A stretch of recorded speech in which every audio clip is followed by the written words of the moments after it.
Mantan Gubernur Jakarta Anies Baswedan memastikan akan bertemu dengan semua pimpinan parpol, termasuk Prabowo Subianto. Pertemuan dengan Prabowo diklaim Anies sebagai upaya membangun komunikasi dan silaturahmi dengan pimpinan partai politik sebelum pilkada. Terlebih, dirinya telah mendapat kepercayaan dari PKB Jakarta untuk maju memperebutkan kursi Jakarta 1. Meski begitu, Anies yang resmi diusung PKB itu belum mau merinci kapan pertemuan dirinya dengan Prabowo akan dilakukan.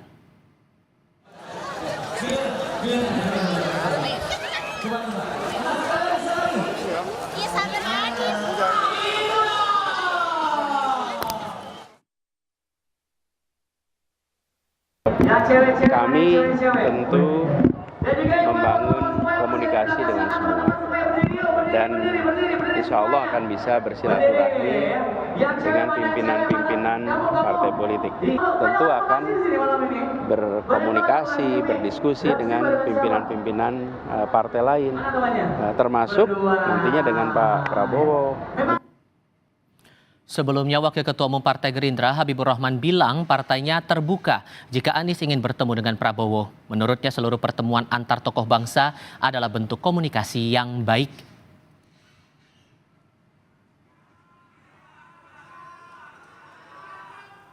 Anies tuh belakangan meminta waktu kepada Prabowo Subianto untuk bertemu, untuk minta blessings dalam tanda kutip Bang. Karena setelah Oktober, pilkadanya kan November Bang. Berarti minta blessings pada presiden terpilih, itu benar nggak sih Bang? Ya mungkin saja juga ya, kan beliau juga kan sama tokoh bangsa ya, memulai komunikasi itu nggak ada yang salah ya, nggak ada yang nggak baik, bagus ya, semakin banyak pertemuan antar tokoh menurut saya semakin baik. Sinyal Anies Baswedan bakal bertemu Presiden terpilih Prabowo Subianto semakin kuat. Terakhir, Anies menyatakan siap bertemu semua pimpinan parpol termasuk Prabowo untuk berdiskusi sebelum berlaga di Pilgub Jakarta. Ada apa di balik sikap Anies di tengah dukungan terbuka PDI Perjuangan untuk Anies Nyagup?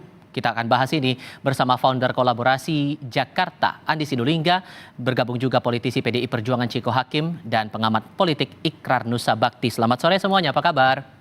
Selamat sore. Terima kasih sudah hadir dalam diskusi kami kali ini. Bang Ciko menanggapi pernyataan Mas Anies siap mau diskusi, siap mau buka komunikasi dengan Pak Prabowo sebagai partai yang membuka peluang untuk mengusung Mas Anies di Jakarta. Ngeresponnya gimana?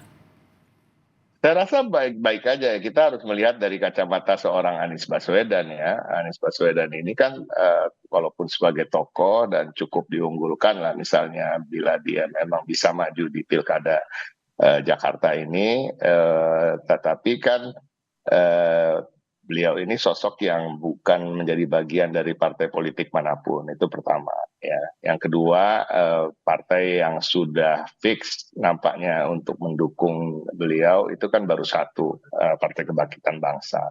Nah, PDI Perjuangan sendiri kan memang masih terbuka untuk mengusung calon-calon lain di luar calon yang memang dari internal kader kami. Itu yang harus diingat, bahwa PDI Perjuangan utamanya akan mengusung calon dari internal dan nanti tentunya akan berbicara dengan partai-partai politik lain karena kita juga tidak bisa sendiri mengusung.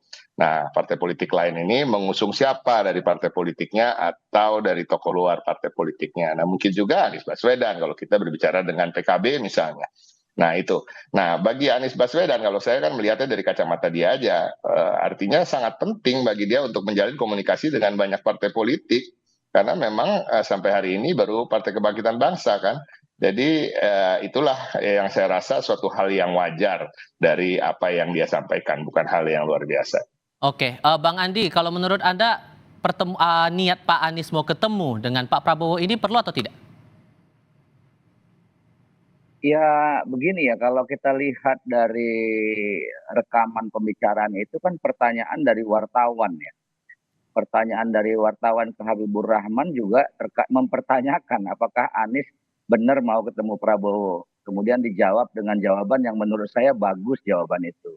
Sebagai tokoh ya harus menerima, apalagi Pak Prabowo sebagai presiden terpilih, maka presiden terpilih itu presiden kita semua.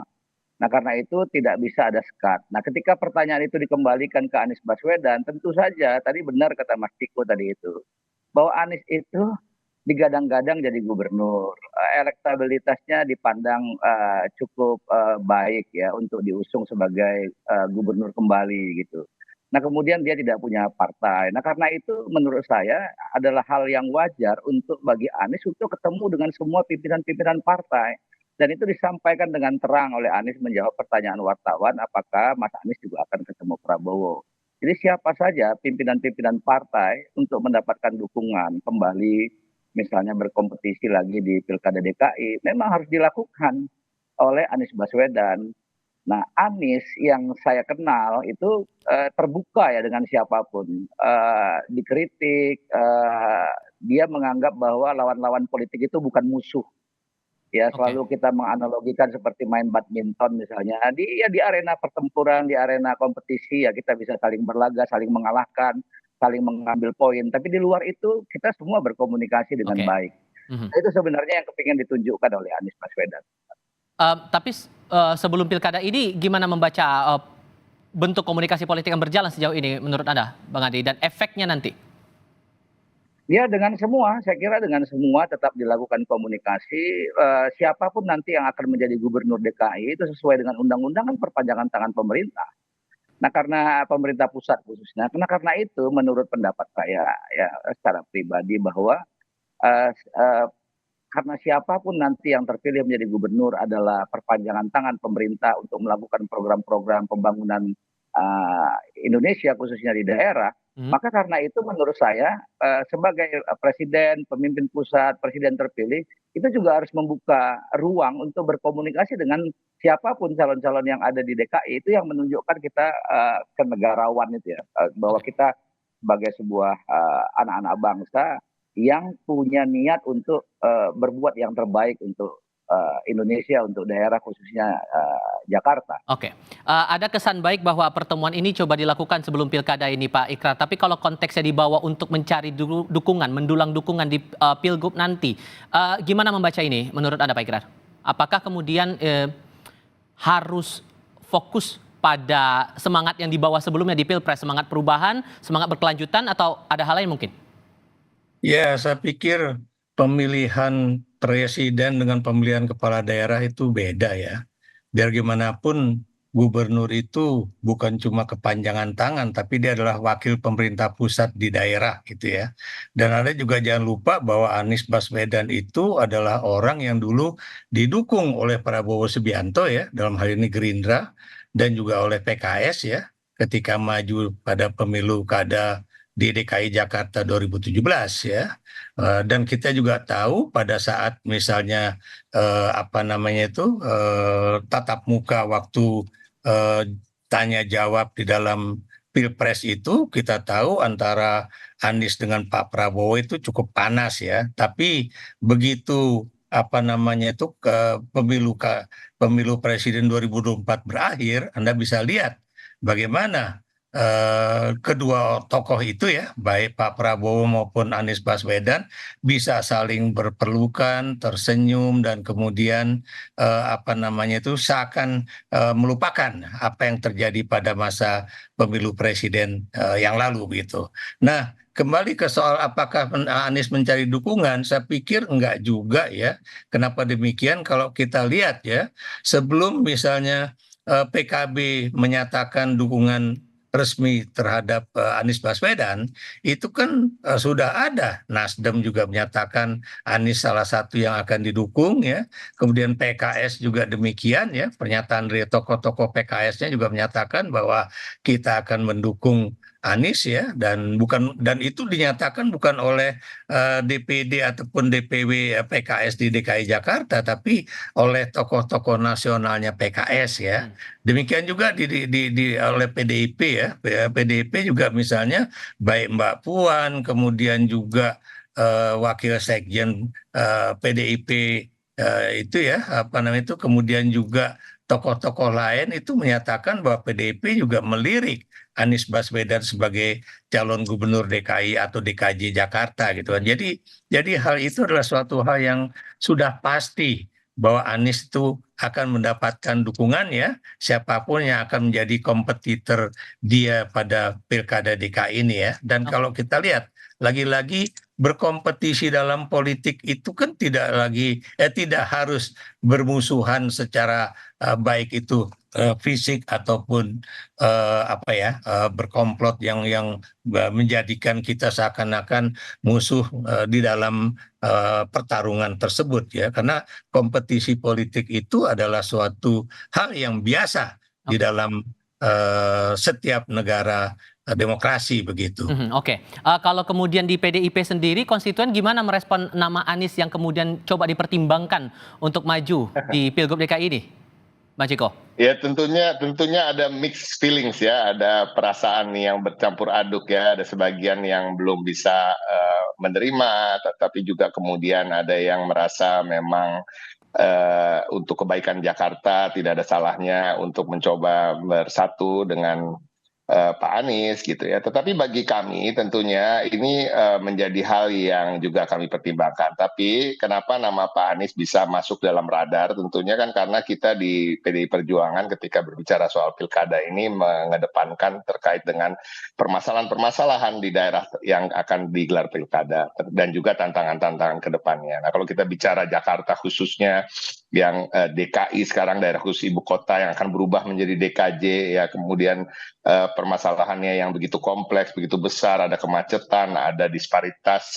dari ekonomi, segmen-segmen pendapatan warga dan juga lapangan pekerjaan. Kita bicara soal yang masyarakat yang heterogen dan lain-lain. Artinya memang Jakarta khusus perlu pemimpin yang memang sudah teruji dan punya kompetensi pernah memimpin di daerah maupun level-level pemerintahan yang tinggi sehingga memahami problem-problem dan permasalahan dan bisa menjawab tantangan-tantangan ke depannya. Nah, itulah ada nama-nama seperti Pak Anies, Pak Ahok, Pak Jarot dan Bu Risma. Jadi bukan sekedar popularitas saja yang kita cari. Ya, kita bicara kompetensi, jujur suka atau tidak suka Anies Baswedan tingkat kepuasan publiknya di atas 50% dan juga elektabilitasnya juga lumayan walaupun memang masih perlu memilih wakil atau pasangan yang bisa mengangkat ke posisi aman dan juga perlu mesin politik partai yang sudah teruji di Jakarta. Kalau kemudian jadi nih Pak Anies ketemu dengan Pak Prabowo, dari PDIP bakal tetap mempertimbangkan nama Mas Anies untuk di DKI nggak? Saya rasa sudah disampaikan tadi oleh Pak Ikrar ya, bertemu itu kan juga bukan berarti meminta dukungan ya kan.